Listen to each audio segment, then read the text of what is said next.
Welcome to another edition of Anthony T's Horror and Wrestling Show. I'm Anthony T. In this edition, I will be going over my review of Rhode Island Comic Con, which I was supposed to do last episode, but the strike ending pretty much took over the whole podcast episode. So this episode, I will be talking about Rhode Island Comic Con that took place back in November. Then I will be reviewing AEW's Full Gear and WWE's Survivor Series in about 20 minutes or less.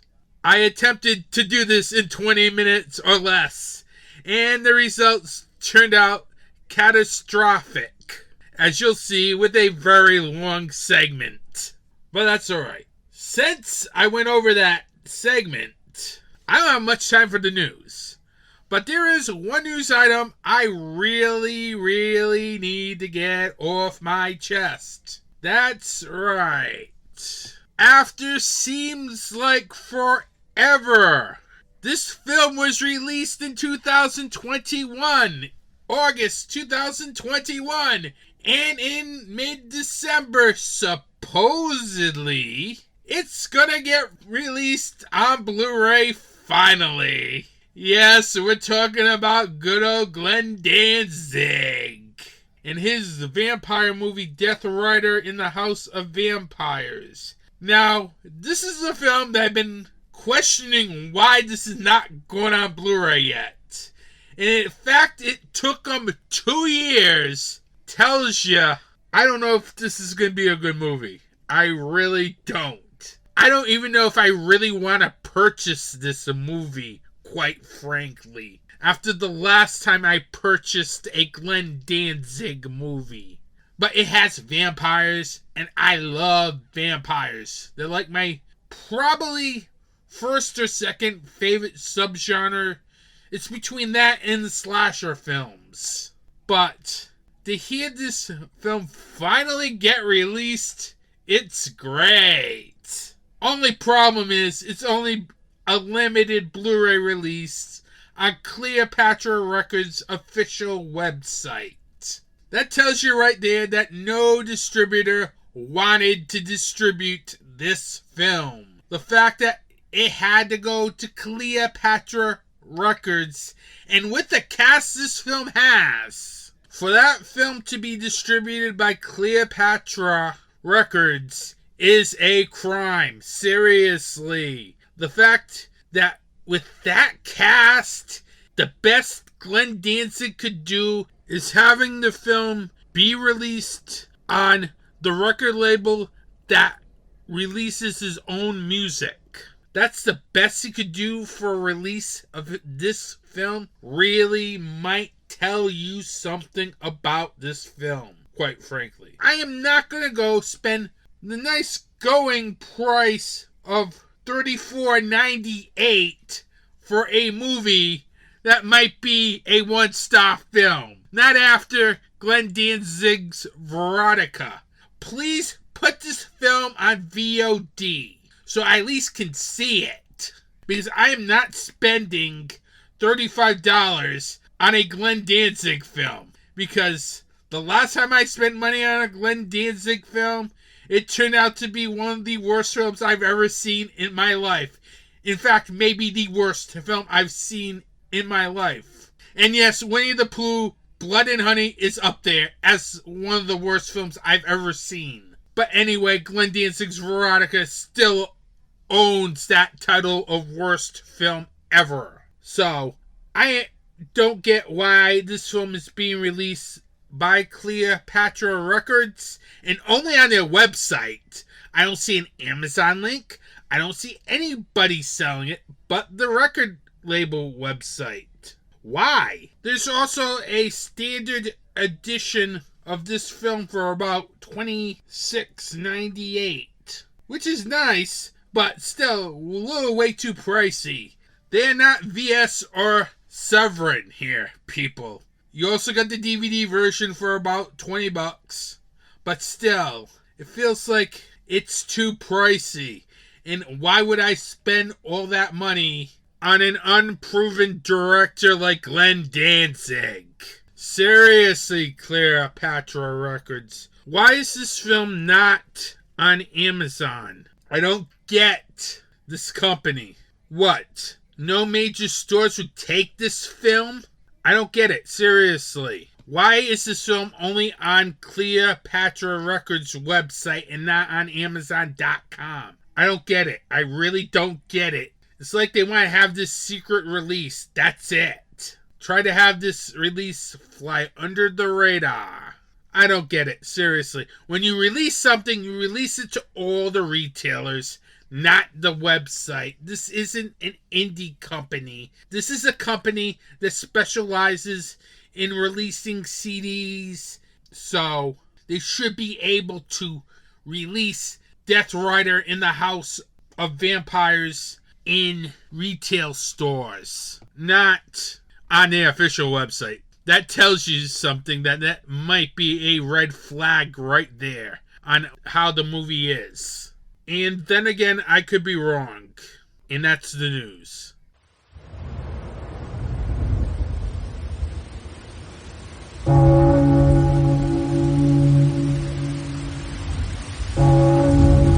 Welcome to Dark Discussions, your place for the discussion of horror film, fiction, and all that's fantastic. A weekly podcast where the discussion is about the most recent horror and genre films. Intelligent talk on a genre that deserves intelligence. A conversation between co-hosts discussing not only the film, but also the connotation that the directors and screenwriters are trying to articulate. When you want more than a review, listen to Dark Discussions. And speaking of perception, there's just one more scene I want to talk about, which is after Caleb discovers that Kyoto's a robot. Kyoto kind of peels off her skin, showing him what's underneath. Now, wait a minute. I know where you're going with this, but tell me you weren't already thinking this 15 minutes earlier in the film. Exactly what he's thinking at that moment. Which is he's a robot, too. Oh, I considered the possibility. Right, and that's what I like, is the fact that the writers were smart enough to know that this is what the audience would be thinking. We've all seen Blade Runner. Right, exactly. www.darkdiscussions.com, wherever podcasts are found.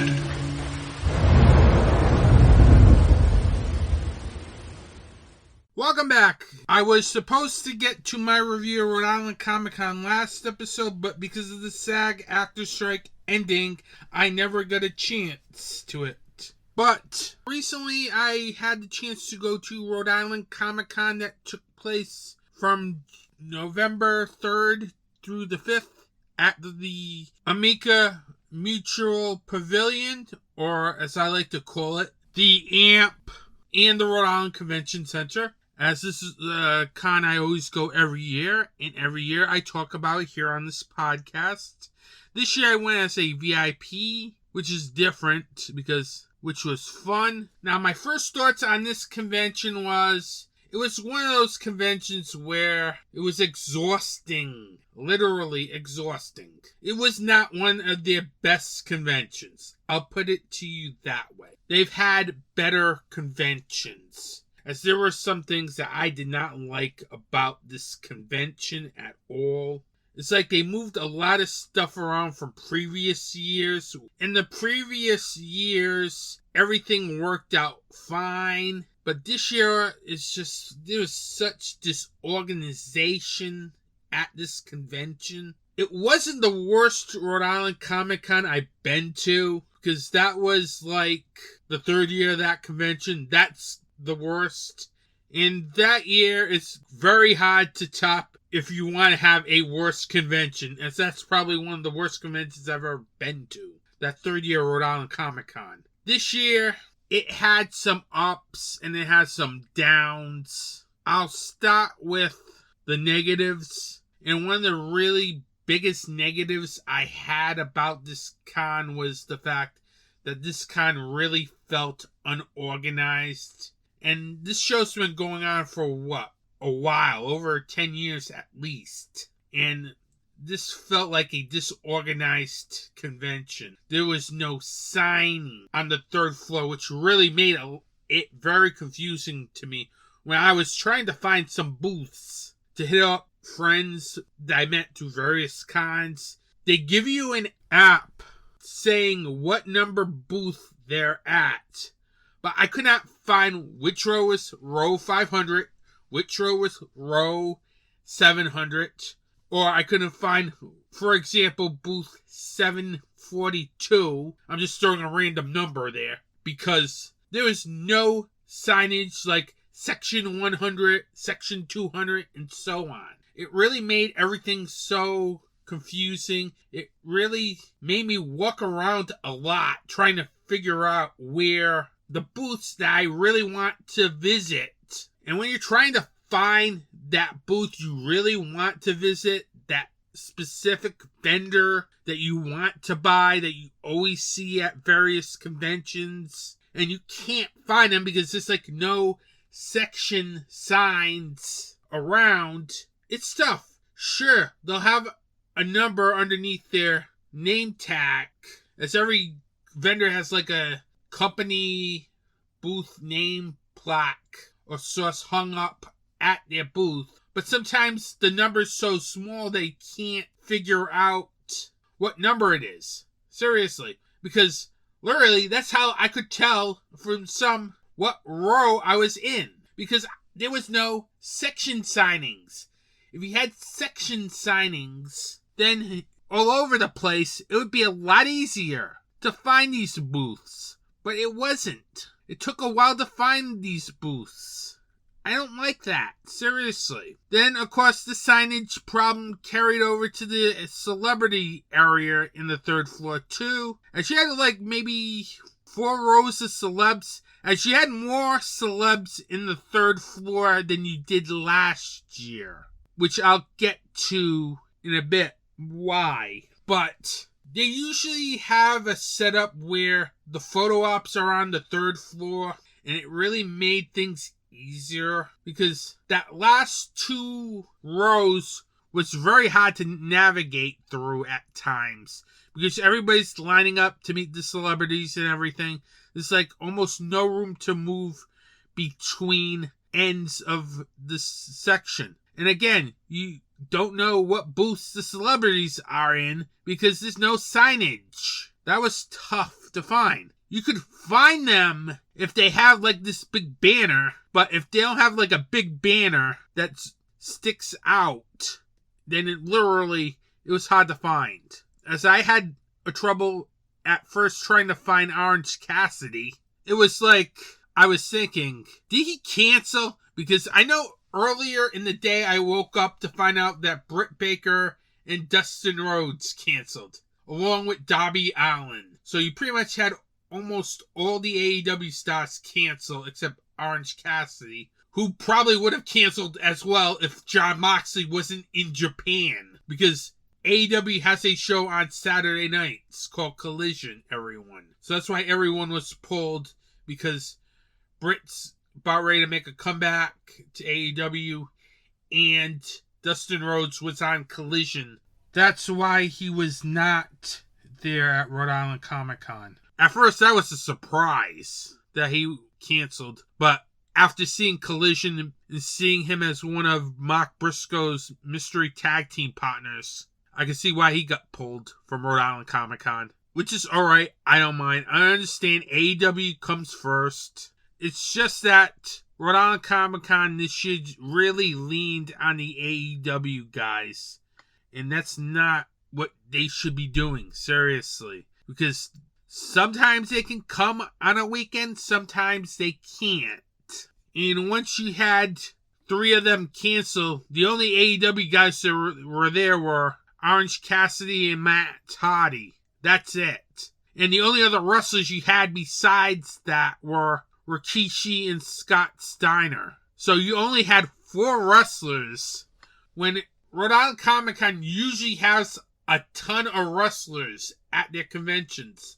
This year, for some odd reason, they were very light on the wrestling portion. I don't know why. Because I know they brought in 2 wrestlers for TerraCon, but still, Rhode Island Comic Con should have at least a good amount of wrestlers. And it's surprising that I only met 1 wrestler at that convention, because usually I meet like 3 or 4 of them at this convention every year. But it was not a good lineup wrestling-wise this year. The next major problem I had was the photo op area on Saturday. It felt like a mosh pit. Seriously. The 5th floor of that building felt like a mosh pit because they moved the photo ops to the 5th floor this year. As the 5th floor usually had just celebrities. This year they just had half celebrities, mostly from Teenage Mutant Ninja Turtles and the Breakfast Club and the photo op room. And as a big guy like I am, I don't like it when I feel like I'm in a mosh pit because you don't know who you're gonna bump into. It's ridiculous. Seriously. As you're trying to get into that photo op room for your photo ops. And I had 2 photo ops on that day. Why I decided to do 2 photo ops on a Saturday is beyond me. Seriously. I should have canceled that second photo op. But I didn't learn my lesson. Seriously. From the first time. Because, first of all, the photo ops I had on Saturday were people who weren't here on Friday. If they were here on Friday, I probably would have done their photo ops on Friday. Because it would have been a lot easier. As usually the days to do photo ops are Fridays and Sundays. But let me fill you in on Sundays. Always pay attention to the photo op schedule. Because everybody's leaving at different times. So that's the day where that schedule usually gets wonky and changes. Because people are trying to get flights out that same day. As that's usually the day that people start leaving around 12:31 to head back to wherever they live. So, whenever you do a photo op on a Sunday, pay attention to the scheduling. Because I'll tell you a little more about that experience on Sunday in a bit. But back to the mosh pit on Saturday. It was crazy. I don't know why I did it twice. Well, the first time I did it, it was because I wanted to really do the Linda Hamilton, Michael Biehn photo op, as both of them starred in the classic sci-fi film The Terminator, which I view as one of the greatest sci-fi films of all time. I met Michael Biehn earlier this year at Terrificon. It was nice also meeting Linda Hamilton, which is a rare appearance for her. She doesn't do many conventions, so I had to jump on this photo op. Both were very nice people. Then I decided to go back around 5:50 to do the Gina Gershon photo op. I know, has nothing to do with horror or sci-fi, but she's appeared in some cult films and some good films from the 90s and early 2000s like Showgirls, Bound, John Woo's Face Off, and a very underrated independent film, Pray for Rock and Roll. Plus, she's also gaining horror cred recently. She was on an episode of Chucky Season 2, and she was recently in Eli Roth's Thanksgiving, which I did not know at the time when I met her. And it was probably a good thing because we were still under a strike. But anyway, enough of this 5th floor mosh pit on Saturday. Because usually, I'm going to tell you this right now, from going to many conventions, Saturday is usually the day that makes or breaks a convention. It's either going to be a great convention or a bad one. And this felt like it was completely unorganized on Saturday. Then if that wasn't enough, with the signage and the 5th floor mosh pit in the photo op area, which had to be the idea of the fire marshal, because they approve everything before the show goes on. So that's probably the fire marshal's idea, because that could have been a fire hazard. Seriously. But what do I know? I'm not a fire marshal.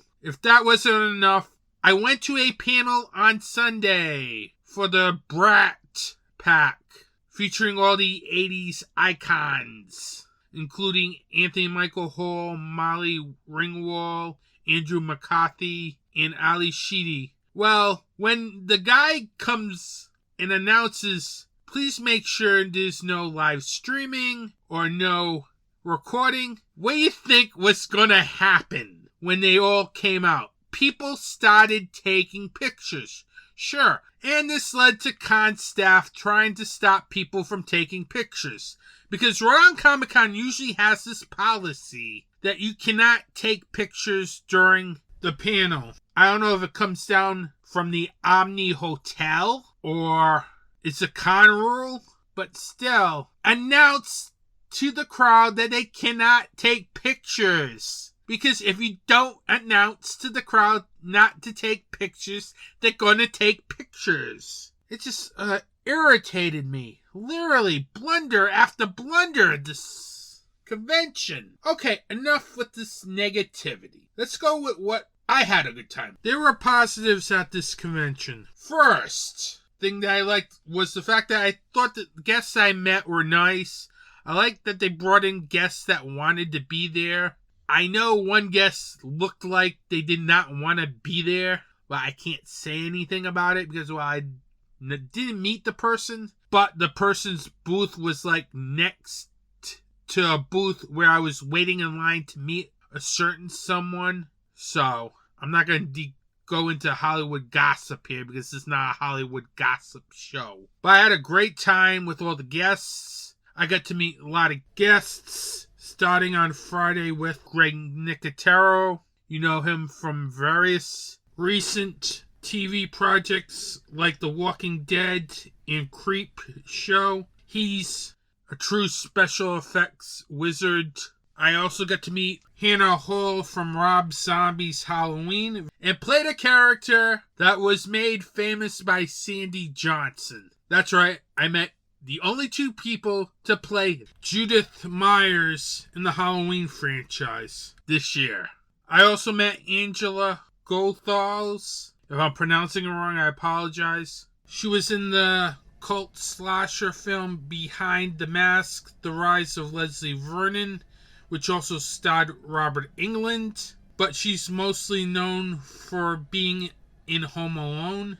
Super nice person and such a sweetheart. I also met Molly Shelton from Scream 4, Scream 5, and Grindhouse. Another very nice person. Met Denise Crosby, who's been in a lot of things, including Star Trek The Next Generation and Pet Sematary, to name a few. I also got to meet Orange Cassidy on that Friday. Very nice guy. Overall, Friday was a good day. I enjoyed Friday, probably my favorite day out of the 3 days. Then Saturday was pretty much, a mess. I first met Gina Gershon, very nice person. I would later go into that 5th floor mosh pit of a photo op area to get her photo op, because overall she seemed like a super nice person. I also met John Delancey from Star Trek The Next Generation. Nice guy. And at the end of the day, Saturday, how I managed to meet one more celebrity about like 6:30 or so after going through a mosh pit of a day at the 5th floor just surprised me as I met John Glover. I was exhausted. He was a nice guy. I had a nice time meeting him too. We got to chat about Joe Dante a little bit and his film Gremlins 2, in which John Glover was in. Very nice guy. As I've been wanting to meet him the last couple conventions, but couldn't because first convention just didn't have time. Then I was hoping to meet him earlier this year at Terrificon, but he canceled at Terrificon. It was finally nice to meet him finally, as he is a very nice guy. Then Sunday started off with me walking around, checking out various movie props, then meeting Kari Jones, who was in various projects as a creature in such projects as Werewolf by Night and Predators, to name a few. Then I went to the Brat Pack panel with Andrew McCarthy, Anthony Michael Hall, Molly Ringwald, and Ali Sheedy. I've already went into detail of some of my gripes about that panel. But anyway, the panel was fun besides those gripes. Surprised Judd Nelson was not at that panel. I thought he was going to be at that panel. He was not at that panel. which probably is understandable because of the strike and everything. Maybe that's why he didn't want to be there. I can understand that. If it's strike related, then that's fine. Then it was back in the Rhode Island Convention Center where I went to the photo op area because it looked 10 times better than it was the previous day. There was no mosh pit.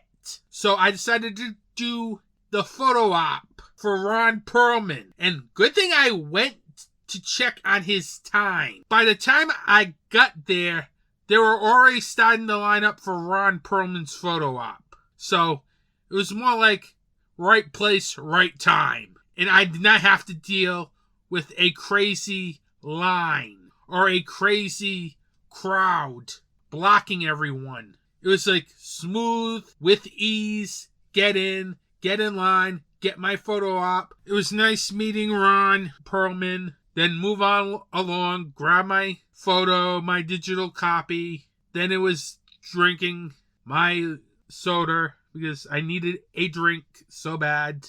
Because literally I was going to hide out in the VIP room anyway before I knew Ron Perlman was having his photo op at that time. But it's a good thing I checked the time for the Ron Perlman photo op. And that is a key for everyone who wants to do photo ops on Sunday. Always go up to the photo op area, say, I don't know, maybe when you get in the building or so, to see what time this person is doing his photo op. Because they'll say one time at the beginning, but it may change because of flights and everything. So they may do it like earlier. For me, I just lucked out because I didn't check his time until like 10 minutes before his photo op. Not even 10 minutes. They were lining up for his photo op. Like I said, I was like right place, right time, no crowd. So that is a helpful tip for every con goer. If you're going on a Sunday, you will see a time on the website. Don't assume it's going to happen at that time. Get into the building once the building's open. Go to the photo op area and ask them or check on the board what time that person is scheduled for a photo op. He could be scheduled for the exact same time on the website, or his photo op could have been moved up. It's always a good idea to check the time of your photo op on Sunday because they could change the time early in the morning. Because after like 11, 12 o'clock, that's when guests start to leave the convention. So they gotta get their photo ops in like right at the beginning of when they start taking photo ops. So people can have their photo ops. Sometimes they'll even list on their websites as well. But me, I would personally just go right to the photo op area to double check the time. Then I did some walking around with Zombie from Hell.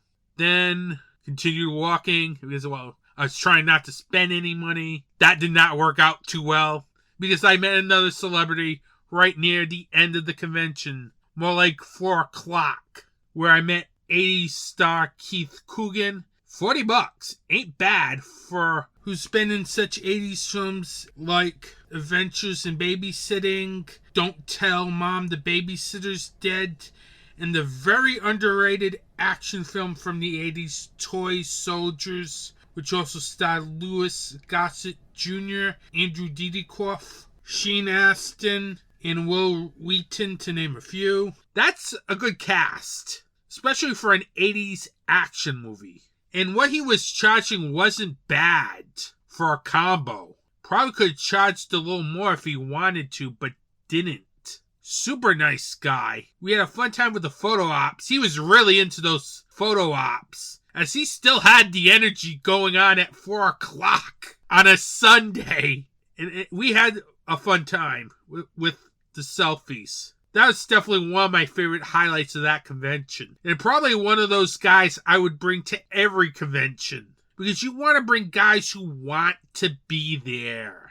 You don't want to bring people who are there that just sign photos all day. are miserable. No, you want people who want to be fun. And Keith Coogan was such a fun person to be around with. Even that late of a day. Usually around this time, everybody's either leaving or exhausted. But man, he was such fun to be with. He's one of those guys I wouldn't mind having at every convention. And after that, I pretty much said my final goodbyes to the people I know around the event, and then took off. And another Rhode Island Comic Con in the books. Overall, this convention felt unorganized. But I really had some fun moments at this convention. They had some nice sets, which is a positive as well. Because if I started mentioning these sets, we'd be here for another 5 minutes. And we're over as is. Well, anyway, those were fun too. But I thought there were some cool guests at this convention, which I liked a lot. And even though this is an unorganized convention, there were some positives which I enjoyed. As Friday and Sunday were very good days. It's just Saturday was a complete mess. And usually Saturdays are what judges a convention. I know Rhode Island Comic Con will bounce back from this, as they'll probably come up with some plans for next year, especially to avoid the disaster of that photo op area on the 5th floor. Find some way to deal with it. But still, I probably would attend this con next year, as they've already announced dates for next year's Rhode Island Comic Con. It'll take place November 1st through the 3rd in Providence, Rhode Island, at the same venue. And with that, that is my look into the 2023 Rhode Island Comic Con. Hi, I'm Anthony T. And I'm Director Andrew Duran, and we are the Two from Hell. And we're putting Rated R back into podcasting. Every month we will be dropping an episode on the Dark Discussions Network. We'll be chatting about some of our favorite films, news, reviews, and maybe interviews. You can find Two from Hell on Apple Podcasts, Google Podcasts, Spotify, and other podcast providers. And don't forget to like us on Facebook and Instagram at Two from Hell Podcast. Trust me, you're seriously not going to want to miss the show. Every day there's a family struggling with hospital bills to care for their sick child who is fighting an illness.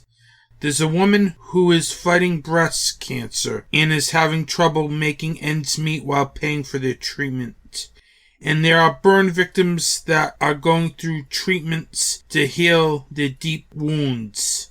There is a charity in the horror community that helps these people. Scares That Care is an organization that helps families deal with the bills for their child. They help women get the treatment they need to fight breast cancer, and they help people who are dealing with severe burns get the help they need to heal. Scares That Care is a 100% volunteer organization and 501c3 nonprofit charity that is dedicated to helping these people in fighting real monsters. To find out more information or to donate to Scares That Care, you can go to www.scaresthatcare.org. Every donation helps Scares That Care fight real monsters. Welcome back. Now, last episode, I said I would review both AEW's Full Gear and WWE Survivor Series. Well, I have 4 segments each show, so guess what? This segment will feature both a review of AEW's Full Gear and WWE Survivor Series in about 20 minutes, hopefully, which I'm going to start right about now. Let's start off with AEW's Full Gear that took place on November 18th in Inglewood, California. Let me just run down the quick results. The pre-show started off with Eddie Kingston defending the Ring of Honor World Championship against Jay Lethal. Claudio Castagnoli defeated Buddy Matthews. And the final match on the pre-show, MJF and Samoa Joe defended the ROH Tag Team titles by defeating the Guns. Post-match, the Guns attack MJF, injuring his leg, which would be a story-long angle throughout this whole pay-per-view. The pay-per-view kicked off with Sting, Darby Allin, and Adam Copeland defeating Christian Cage, Nick Wayne, and Luchasaurus. Orange Cassidy defended the AEW International Championship by defeating Jon Moxley. Timeless Toni Storm became the new AEW Women's World Champion by defeating Hikaru Shida. Ricky Starks and Big Bill defended the AEW World Tag Team titles against La Facción Ingobernables, FTR, and Kings of the Black Throne in a ladder match. Julia Hart defeated Chris Statlander and Sky Blue to become the AEW TBS champion. Swerve Strickland defeated Hangman Adam Page in a Texas death match. The Golden Jets defeated the Young Bucks. And in the main event, MJF defeated Jay White to retain the AEW World Championship. I'm going to quickly run down what I really liked about this pay-per-view because, well, I don't have much time to go into it since it was such a big card. We'd be here for about 30 minutes between that card and WWE Survivor Series, and I promise 20 minutes. I'm wasting time as is. Now, one of the things I liked about this pay-per-view in terms of matches was the four-way ladder match between FTR, Kings of the Black Throne, La Facción Ingobernables, and Ricky Starks' Big Bill. There was a lot of good high-flying action. There's a lot of insane stuff and intense moves. You had some really good spots in this match, including Malachi Black slingshotting a ladder onto Cash Wheeler, who was coming off the ropes. You had Cash Wheeler hit Black with a pile driver on a ladder, which is cringeworthy. Brody King nailed a Gonzo bomb on the ladder. There was a lot of insane stuff going on in this match. The match really came down to Ricky Starks, Big Bill, and FTR. As they were on the ladder, Malachi Black tries to come in to knock both of them off, but Big Bill was there to save Ricky Starks. While Dax Harwood fell off the ladder, Cash Wheeler would get on the ladder to fight with Starks over the belts until Starks knocked Wheeler off the ladder for the win. As Starks grabbed both belts, threw under Big Bill, and retained the AEW Tag Team titles. A really good ladder match. Another match I really thought was very good was the Texas Death Match between Adam Page and Swerve Strickland. In terms of build, this was definitely probably the best built-up matchup going into Full Gear, and this match really delivered on a big scale. If you love death match wrestling, this is probably one of the best death matches you will see all year, as this was just nothing short of insanity. The match starts out of nowhere as Adam Page rushes to the ring to attack Swerve Strickland and hits his finisher, the buckshot lariat, on Strickland. As this is a Texas death match where it's either submission or knockout. That's it. At some point during the match, Strickland has his hands tied in duct tape. Page would use his staple gun on him. Staples on his bare flesh was just cringe-worthy. Remind me back of the old ECW days with New Jack and his staple gun. That was just cringe-worthy. He would also include stapling a painting on him. That was just a disturbing spot. This pretty much led Swerve Strickland covered in his own blood and in one of the most disgusting things I've seen in recent memory. Page covers himself in Strickland's blood in almost vampirism. Literally, even draining the blood, which is It's just disgusting, seriously. This is something I expect to see in Game Changer Wrestling or Extreme Pro Wrestling. Not All Elite Wrestling. But it did happen in All Elite Wrestling in 2023. As I bet no one had that on their wrestling bingo card. Vampirism in a wrestling match. At another point, Swerve Strickland would grab the staple gun and staple himself, which was another cringeworthy moment. That was just insane. Swerve would set a chair and throw Page into the barbed wire chair, then use the wire. He also hit a backdrop driver at one point on Page onto a cinder block. And it's just insane move after insane move. You had a pile driver on top of the barricade in which Swerve Strickland hit Adam Page with. A pile driver on top of the barricade. That was just insane. Swerve would hit a powerbomb, then Swerve stomp on Page on a barbed wire chair, but couldn't put Page away. Swerve then threw glass on Adam Page's back and hits a 630 on the back of Adam Page. By then, it's just insanity's been lost. This is just beyond wrestling. As this is just deathmatch wrestling. At this point, as this match really felt like a deathmatch wrestling you would see in another promotion, not AEW. This is insanity. The finish comes when Brian Cage comes out and attacks Adam Page. Nana and Cage set a table, but Page grabs a strand of barbed wire and uses it on Brian Cage.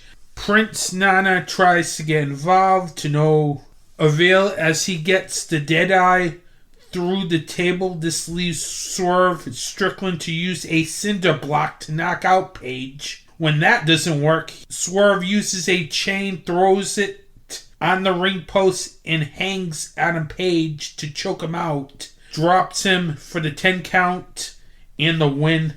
Very surprised Swerve Strickland won this match, but it's really showing that AEW is really behind Swerve Strickland here, as he's gotten 2 big wins now over Adam Page, one of the guys in AEW. That tells you something.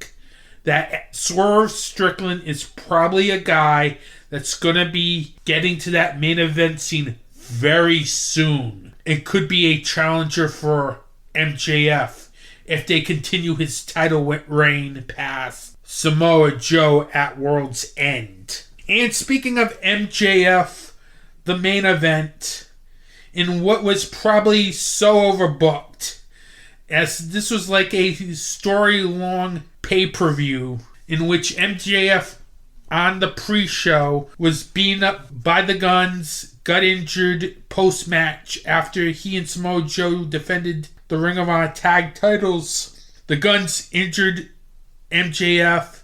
MJF gets sent to the hospital. Adam Cole there says he's going to challenge Jay White for the AEW World title in MJF's place. When that happened, when they announced that they're going to have Adam Cole versus Jay White for the AEW World title, I knew that match was not going to take place. Somehow MJF was going to come back and wrestle the match, obviously, because Adam Cole is still hurt. He's still injured. I never brought it for a second that he was going to wrestle Jay White at the pay-per-view. And I don't think anybody in that building brought that neither. But they ran with that angle. I guess, I don't know why they did that. Maybe to add more drama to the main event. But you clearly know Adam Cole is still injured. He's not wrestling. They're not going to throw an injured wrestler into the ring when the guy's on crutches. Let's face it, everyone.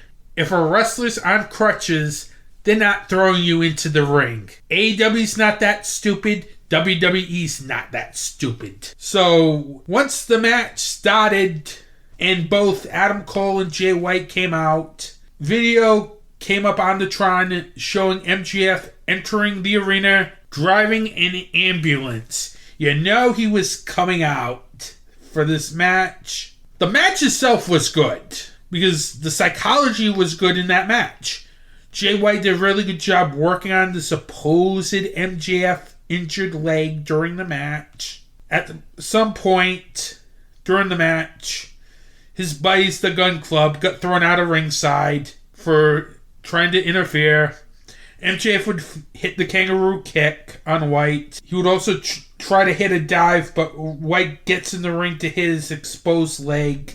As White really did a good job with the psychology pod, focusing on that exposed leg. At one point, he went to the top rope and hit a Uranagi off the top rope. The in-ring work was good in this match. It's just the fact that this was overbooked from start to finish. This whole feud was overbooked from start to finish. White would try to go for a Blade Runner to no avail a couple of times. MJF would hit a Heat Seeker to no avail. At one point, Adam Cole would go to hit White with the ROH tag belts, but White grabbed it and hits MJF with the belt for 2. The finish came when White tried to go for the figure 4, but MJF had the ropes. He pushes White into Bryce. Adam Cole gets the Dynamite Diamond Ring and lays it on the mat for MJF, but Jay White gets it, but gets low blowed by MJF, allowing MJF to get his ring back. The Guns hit the ring, but MJF proceeds to hit the Guns. Then Jay White with the ring. Then he covers White as the ref regains conscious and counts 3 counts. This was just an overbooked match. It did not need to be an overbooked match. And I'm hearing people complain that this hurt Jay White. Well, Jay White's in the Continental Classic. If he doesn't have a very good showing, like he's probably going to have a very good showing in that tournament, he's going to regain his heat. Let's face it.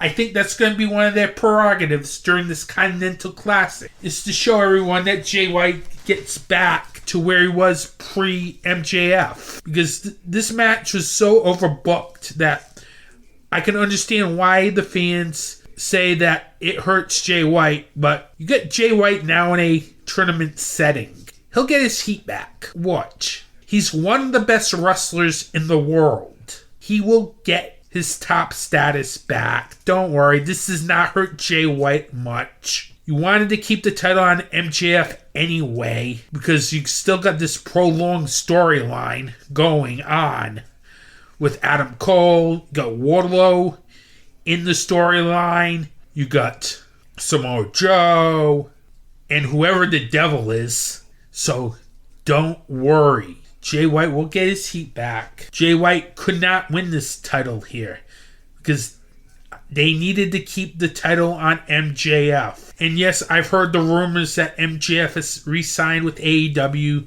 because WWE doesn't think they can sign him. So MJF's staying there, so there's more feuds and more stories to tell with MJF as champion. With that, this was a really great pay-per-view, let alone stuff I couldn't get to, including Orange Cassidy versus Jon Moxley was a very good match.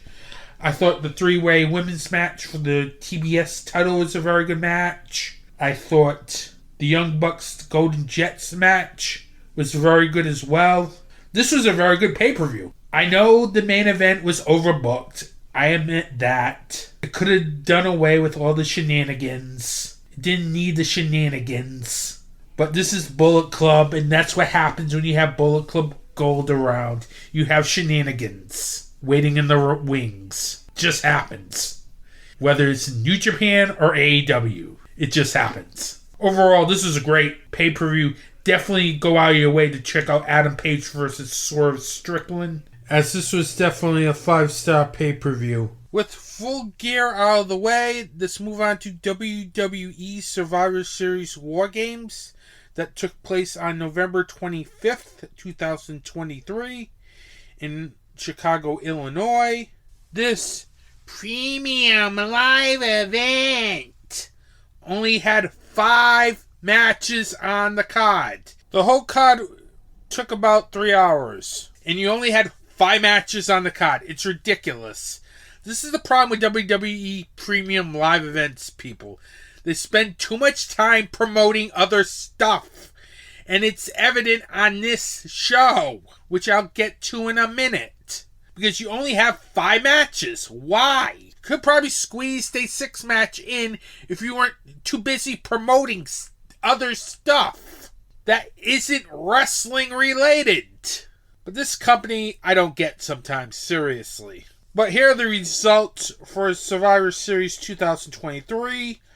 Bianca Belair, Charlotte Flair, Shotzi, and Becky Lynch defeated Damage Control of Bayley, Asuka, Elo Sky, and Kairi Sane.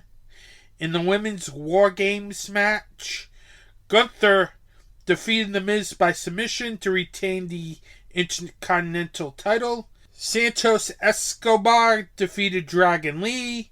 Rhea Ripley retained the Women's World Championship by defeating Zoe Stark. And in the main event, Cody Rhodes, Seth Rollins, Jey Uso, Sami Zayn, and Randy Orton defeated the Judgment Day and Drew McIntyre in the Men's War Games match. I'm not going to get into all of this card, obviously, because I'm still trying to get under 20 minutes here. But this pay-per-view started off with the announcers introducing the pay-per-view and 2 bags of Ruffles chips on the announcing desk. That is just such an eyesore. I'm sorry. I do not need to see product placement at the announcer's desk. This whole thing with product placement in wrestling is just a big, huge eyesore with WWE. AEW does it too, but they put it on the wrestling mat, which really doesn't make it a big deal, personally, for me, if it's on the wrestling mat, because I'm watching the wrestling. That's the most important thing. I am watching wrestling first.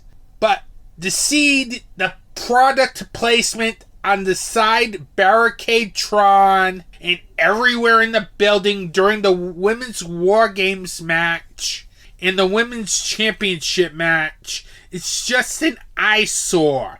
And it takes away from my enjoyment of the match. I'm sorry. I don't need to see product placement in my wrestling matches. It's just an eyesore now. If they just put him on the wrestling mat, there'd be no problem. But putting it on the Trons, it's just a huge eyesore. Because you're focused on that halfway when you're supposed to be fully focused on the action. Enough, I digress with the stupid product placement crap. This pay-per-view started off with the Women's War Games match. Becky Lynch started for Team Belair. Bayley started for Team Damage Control. This was a good 5 minutes as there's some good back and forth action between both Lynch and Bayley. Dakota Kai comes out of nowhere during this 5-minute interval and brings a kendo stick into the cage. Shotzi comes out next. She brings a trash can and cheers to the ring. Shotzi would hit a suicide dive between the ropes of the 2 rings. Bayley would try to escape the cage at one point, but Becky and Shotzi stop her. I don't get what wrestlers trying to escape the cage in both the women's and men's matches. Because if you escape the cage, you forfeit the match for your team. It just looks stupid. That spot looked stupid in both of those matches, with one member trying to escape the cage. There's no escaping the cage in a War Games match. And in the fact we saw it done twice where you had 2 people try to escape cages in both matches is ridiculous. Seriously. Once was enough. It's just stupid. Next, Elo Sky would come to the ring. She would bring a chain to the ring. Sky and Bayley would double team Becky. Bayley would work over Shotzi. Sky over Becky. The next entrant would be Bianca Belair. She would attack Sky, then use her hair to fend off Bayley, who was trying to go for a chair shot attempt. Shotzi would hit a splash. Becky would hit a leg drop. Next to enter was Kairi Sane. She would grab a trash can lid. As she entered the match, she would use it on Shotzi and nail a dropkick on Becky with the trash can Van Daminator style. Damage Control would bury Shotzi in chairs. Sky assists Zayn in hitting a leg drop in midair. Charlotte Flair, she would come in the ring and clear house until Zayn and Bayley double teamed her. It was short-lived as Flair would eventually get the upper hand. Becky and Flair would have a stare down until they got pushed into each other. Sky would climb to the top of the cage. She would bring a chain down to Dakota Kai to bring up a trash can. Sky would put the trash can on her and do a crossbody off the top of the cage in a spot, wiping everyone out. Asuka would come in as the last entrant and bring kendo sticks, table, and a fire extinguisher into the match. Damage Control would get the upper hand. They would chain Becky and Belair together at one point to hit stereo drop kicks. Asuka would spit miss into Shotzi and hit a missile drop kick on Becky for a 2 count. They would beat up on Team Belair until Belair and Becky hit stereo power bombs. Flair would go to the top of the cage and hit a moonsault for a 2 count. Becky and Flair would start to clean house. The action was pretty much quick and fast. Shotzi and Belair would hit a dropkick electric chair combo on one of the members of Damage Control for a 2 count. Flair went to spear Zayn, but Bayley pushed Zayn out of the way to take the spear. Then Shotzi would hit a diving swanton onto Bayley. Then Belair would hit the KOD on Bayley. Then Becky would hit the manhandled slam off the top rope through a table on Bayley for the pinfall in a very good match. As both the War Games matches were good, it's just I could not take the fact that there were a couple wrestlers trying to escape the cage in this match when there's no escaping the cage allowed. That made no sense. Seriously. But I'll go into the other one later on. Then we see various wrestlers promote Ruffles, as if we haven't seen more Ruffles promotion in the first half hour of this premium live event. You had the intro, you had it on the LED boards throughout the Women's War Games match, and you had a vignette with various wrestlers eating Ruffles potato chips. This is why I can't get with WWE half the time in their premium live events. I'm sorry. This is why I can't get with WWE. The fact that they insert these promotions for other companies into their premium live events. It doesn't feel like a wrestling event. I'm sorry. Call me old school. It was announced that January 27th would be the date for the Royal Rumble, as it will be taking place in Tampa, Florida. We cut to a backstage promo with Sami Zayn and Jey Uso. They are wondering where Randy Orton is, as he's not in the building yet. That seemed to be the theme during the course of the premium live event. Another good match, which I thought was a sleeper on this card, was Sando Escobar versus Dragon Lee. I thought the match had a lot of good back and forth action, as both Escobar and Dragon Lee worked very well together. At one point, Escobar would hit a high kick on Lee on the top rope. He would also hit her Hurricanrana off the top rope for a 2 count. Escobar would try and go and grab the mask of Dragon Lee, getting some serious heel heat here. Dragon Lee would hit Escobar with a double stomp while Escobar was perched on the middle rope. Escobar and Lee would trade running knees, which led Lee to hit a powerbomb for a 2 count. The finish came when Escobar hit the south of the border destroyer and the Phantom Driver in sequence for the win, which was a very cool way to finish a match, quite frankly. And it really was a very good match by both of them, as it was a good lucha style match and one of the best matches on the card. We got another promotion, Slim Jim promotion in this. I don't get it. We had the New Day come out at one point during this pay-per-view in a Slim Jim racing car Then you had Slim Jim sponsored the Women's Championship match, which was a complete eyesore, as I'm sick of this product placement in WWE premium live events. I'm sorry. I'm sick of it. I want to see wrestling. I don't want to see company logos distracting my wrestling. Put it on the ring mat. Don't put it on the LED boards. Please. That's distracting. Quite frankly, I'm sick of it. Anyway, I don't have time to review the Women's Championship match because this segment is running over as it is. So I have to move on to the Men's War Games match. And that was a really good match. The match started off with Seth Rollins and Finn Balor. Good back and forth action as Balor and Rollins had good chemistry with each other. As the first 5 minutes moved at a very good pace. JD McDonough would be next. He would hit Rollins with a kendo stick as he entered into the cage, then brought another stick into the cage. Both McDonough and Balor would use kendo sticks on Rollins. Most of the offense in this 3-minute interval was them using kendo sticks. The next person to enter was Jey Uso. He would grab a chair from ringside. He would attack both Balor and McDonough.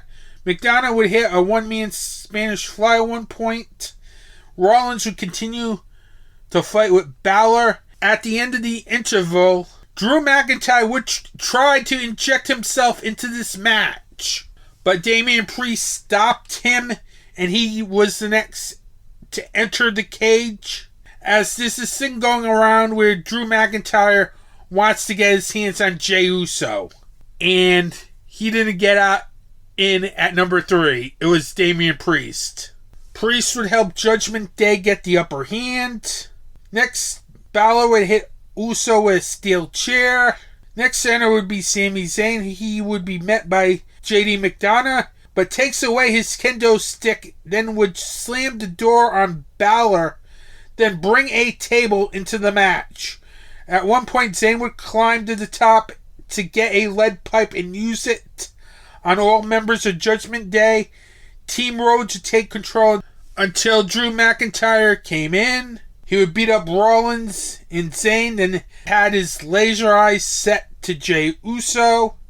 Those two would battle back and forth. At one point, McIntyre would go for the Claymore, but Uso would counter and hit a super kick. Cody Rhodes would enter next. He would attack Judgment Day. Then underneath the ring apron pulls out a bull rope. After Rollins and Rhodes use the bull rope, Rollins asks Rhodes if Randy is coming, because we still don't know if Randy Orton's going to show up, even though we all know he's going to show up. Next to enter would be Dominic Mysterio. He would start attacking Team Rhodes, but then get ganged up by Team Rhodes.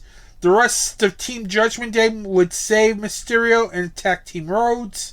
Cool spot during this interval when McIntyre and Priest would set Rhodes, Zayn, and Rollins up for a triple choke Slam in stereo sequence. Priest would hit a razor's edge on Rollins through the table. The clock hit 0. Nobody comes out. Rhea Ripley comes out with the Money in the Bank briefcase so that Damian Priest can cash in on Seth Rollins. But before Ripley was able to cash in that briefcase for Priest, voices played and Randy Orton hit the ring and cleans house, which will lead to a Orton-McIntyre stay down. This would lead Judgment Day to get on the attack. We had Team Rhodes doing the Orton trademark DDT off the ropes. Uso and Orton had to stay down. Uso would super kick Priest. Mysterio would get an RKO. And the babyface team would hit the trademark moves. JD McDonough would try and escape the cage. And again, like I said in the first War Games match, it's a stupid logic. Because if you escape the cage, you forfeit the match for the team. But I don't know why you needed another spot. But then again, it led to one of the most highlight RKOs of all time. McDonald would try to escape the cage, but Zayn and Rollins would chase him up there. Then Orton would direct traffic and have Zayn and Rollins throw McDonald into Randy Orton, waiting to hit that RKO, which was a highlight reel RKO. Then Cody Rhodes would hit Crossroads on Damian Priest for the win. Team Rhodes would celebrate in the ring until CM Punk comes out to end the Premium Live event. And no, I'm not going to get into what happened afterwards with Seth Rollins being so angry and everything, because that looks like it's a work and not worth my time. Or the fact that Drew McIntyre stormed out at the end of the match. That also seems like a work as well. Overall, what's hurting WWE's Premium Live events is this advertising. Because this show was a very good show, but I have to give it a half-star deduction because I felt like the advertising for the Women's War Games match and the Women's Championship match was just a big eyesore. It took me away from the match at times. It's great you're trying to sell me a product, but do not try to sell me a product while I'm watching wrestling. If you're going to try to sell me a product, put it on the wrestling mat, not on the LED board. I definitely recommend you check out Sando Escobar versus Dragon Lee in the Men's War Games match. 4.5 stars. Well, so much for 20 minutes or less, as this episode has gone off format. Yeah, I probably knew it was going off format after the lengthy Full Gear review. But what can you say? I love wrestling, and it shows in my reviews. And I didn't want to shortchange WWE Survivor Series neither, so there you go. I will be back with What's Anthony T watching? You can follow Anthony T's Horror and Wrestling Show on these social media providers at Anthony T's Horror and Wrestling on Facebook, Instagram, and the Slasher app. You can find Anthony T's Horror and Wrestling Show on Apple Podcasts, Google Podcasts, Spotify, and other podcast providers. You can also listen to the podcast at youtube.com/@FilmArcadeMedia and DocDiscussions.com.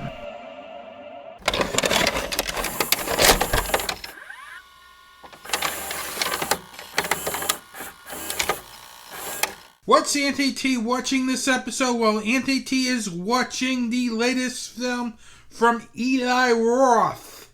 Yes, you know, the director from Hostel and Cabin Fever. Well, he has a new movie out called Thanksgiving that is in theaters or coming to VOD whenever this airs, quite frankly, because nowadays with release windows, you have this thing on VOD like 30 days, 45 days after its release date. So whatever, if it's in theaters or VOD, I can still talk about it. And that's the fun thing about this new release window thing. Because if you see like a movie like 2 weeks before an episode airs, you can still review the movie because the movie will be available at least on VOD. And hopefully by this episode, Thanksgiving is at least on VOD. Or in theaters still. It could be. Because I did see it in its opening weekend. Thanksgiving is a film that I've been really looking forward to since way back in, say, 2007, when there was a movie called Grindhouse. You might not know this film. This is a film that featured Robert Rodriguez's Planet Terror and Quentin Tarantino's Death Proof in a double bill of 2 horror films on the big screen. More like a recreation of the drive-in days. That was the whole gimmick behind the film Grindhouse. And in the middle of those 2 films, there were fake trailers. Rob Zombie did a fake trailer. Edgar Wright did a fake trailer. And Eli Roth also did a fake trailer for the film called Thanksgiving. And it was probably one of the most well-received things about that film. Ever since that fake trailer Eli Roth came out during that Grindhouse film, horror fans have been clamoring for a Thanksgiving film. Has this been sort of a cult following on this fake trailer to the point where Eli Roth has been trying to make this film for a while? And a lot of people like me thought it was never going to happen after like 5-6 years and pretty much gave up on it until news started trickling in last year, early this year, that Eli Roth was finally doing Thanksgiving. It took about a good, 15-16 years to get this film, but we finally get this film in 2023. Man, it's just so amazing how time flies. I remember seeing Grindhouse back in the theater. In fact, I saw the film twice in theaters. Even in the days where you had the dollar cinema, Grindhouse is playing, I would go see it again at a dollar cinema. You know, the second run cinemas, where it's usually $2, $3. But I digress. Let's get to the review of this film, as I know you've been wanting to hear my thoughts on this film. And I really thought this was a really good film and very well worth the wait. It's different from the fake trailer, but going in, I had a feeling it was going to be different, as some of the stuff that Eli Roth did in that trailer back in 2007 would not fly today on the big screen. This isn't Terrifier, people. I'm sorry. But some of the stuff in that trailer back in 2007 would not be in a major studio film. But anyway, I really enjoyed Thanksgiving. Eli Roth's direction was very good, as this is probably one of his best films. One of the things I really liked about this film was the fact that Roth does a really good job directing the action in this film. He really makes it sure that the action has this intense feel to it. I like how he also really directs the cast here. As for the most part, they were good. As it had some very good performances from its film's leads, Patrick Dempsey and Nell Verloc, if I'm pronouncing it right. If I'm not, I apologize. The film also has some very good supporting performances from Karen Cleach as Catherine and Rick Hoffman as Thomas Wright.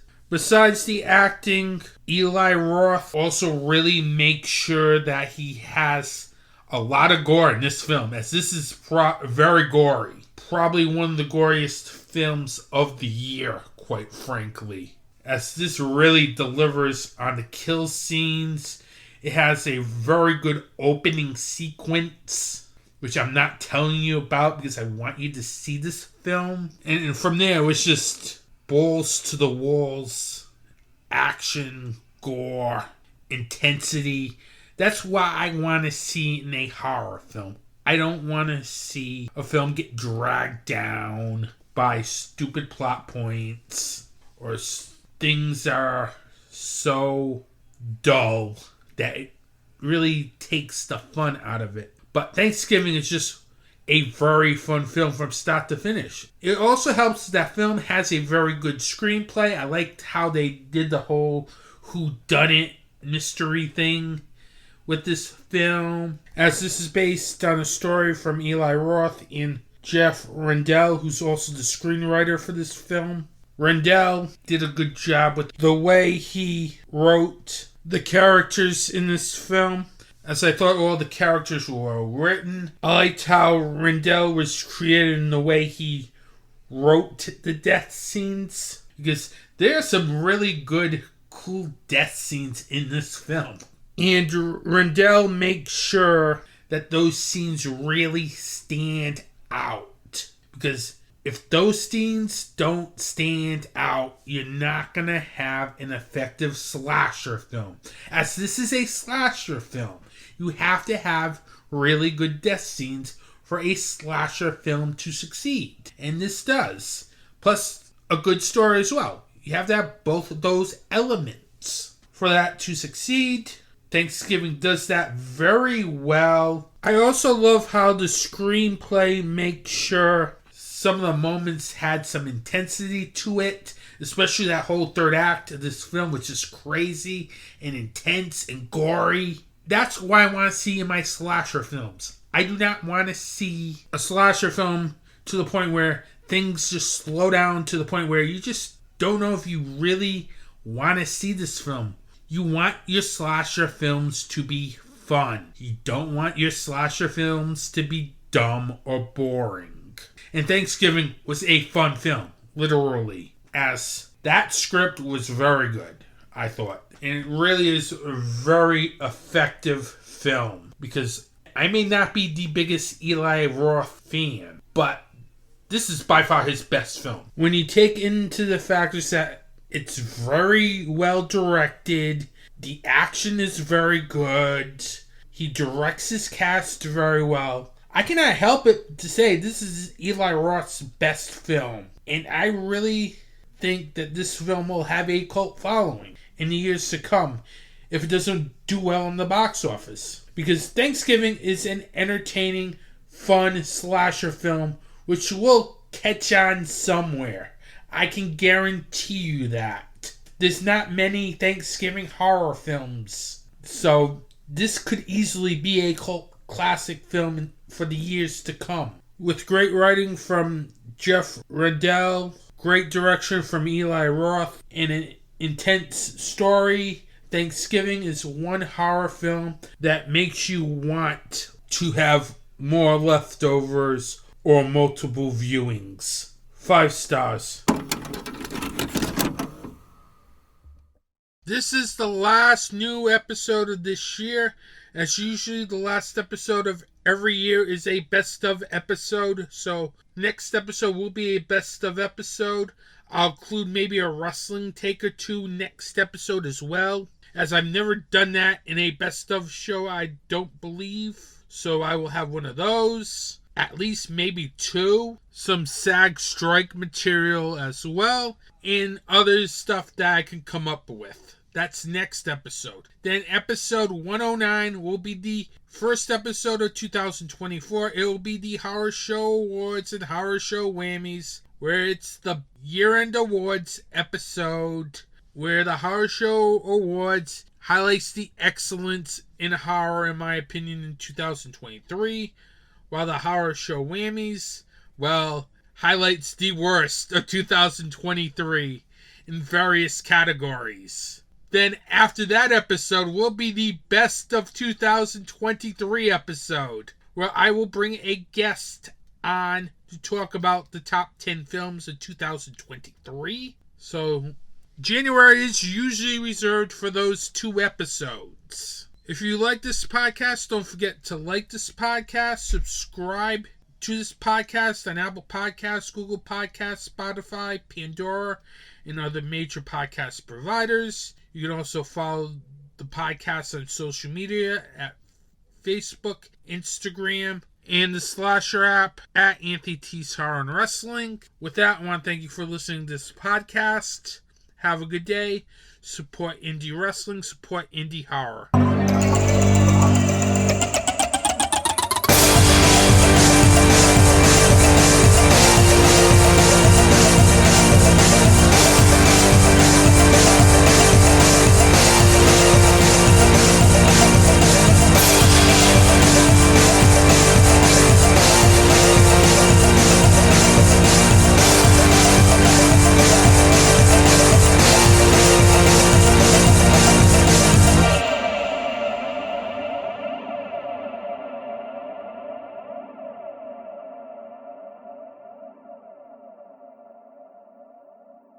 This has been a Film Arcade Media production.